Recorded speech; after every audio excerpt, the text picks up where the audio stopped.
new millennium and the new battles that the church will have to fight. Pure desire is more than a description of a supposed battle to come. Instead, it is an open declaration that the battle has already begun, and the church has not yet risen to the challenge. In the same breath, I want to stress that this book is not for the spiritually elite, the super intercessor, or the fearless and tearless in the faith. It is for church leaders or pastors whose hearts are breaking over the sexual bondage they know is present in the church because people have trusted them enough to come for help. However, the leaders have a problem. They don't know exactly what to do. They give the standard answers, but in many cases, the people they care for are still deeply embedded in the struggle. There are excellent books calling Christians to holiness and purity, and I will refer to several. They are good books to read, yet they don't seem to be able to break the grip of what has hold of the person. The pastors or leaders know they need some additional practical firepower to help beleaguered individuals. This book is designed to give pragmatic, spiritual, heat-seeking missiles against hell. It can set a church free to begin hurting the adversary over this issue rather than being the victim. This book isn't for the legalist who thinks the total answer to the soul's cry for purity is simply to try harder.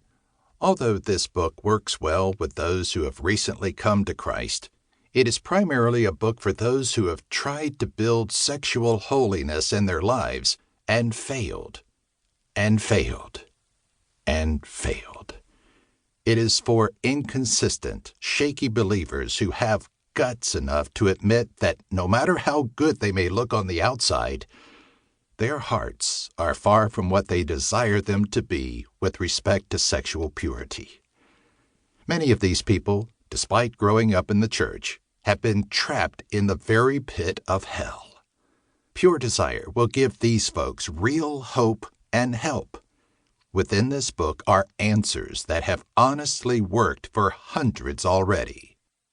The book's practical truths for healing didn't come from the hallowed halls of academia, but out of the grit and grime of attempting to follow Christ in the struggles of daily life.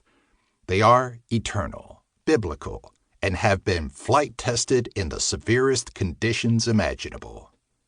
This book is also for shattered souls of mates who are puzzled, shamed, and wounded by their husband's or wife's sexual bondage and secret life.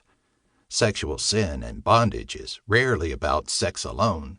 It's about a family system, a way of seeing the world and dealing with pain. It's about how a person's inner software processes struggles within the soul. Therefore, sexual healing and health is often a family issue. This book will give real understanding of a mate's inner battles. This book provides hope for establishing healthy personal boundaries. It will give the soul in Christ an anchor amid rough waters. It will give a new appreciation for Christ's healing power and presence. The most challenging part will be learning how to think in new ways about old explosive terms, especially if you've grown up in the church. Christians frequently use language that draws false lines of distinction. I can understand how those lines were drawn because we no longer live in a society based on a Judeo-Christian view of reality. In many ways, the society has become hostile to a biblical perspective. For example, some sections of the psychological and/or counseling community dismiss the reality of spiritual warfare and bondage, especially about sexual issues. This view makes it impossible for them to bring real freedom when spiritual bondage is present. Yet, on the other side of the issue, some Christians automatically cast aside the terminology and concept of addiction as being just so much psychobabble.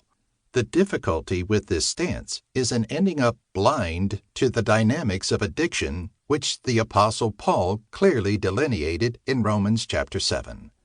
This book will challenge and provoke you to see the full scope of the swirling and vicious battle for sexual purity in our day. At times, this battle is filled with demonic confrontation.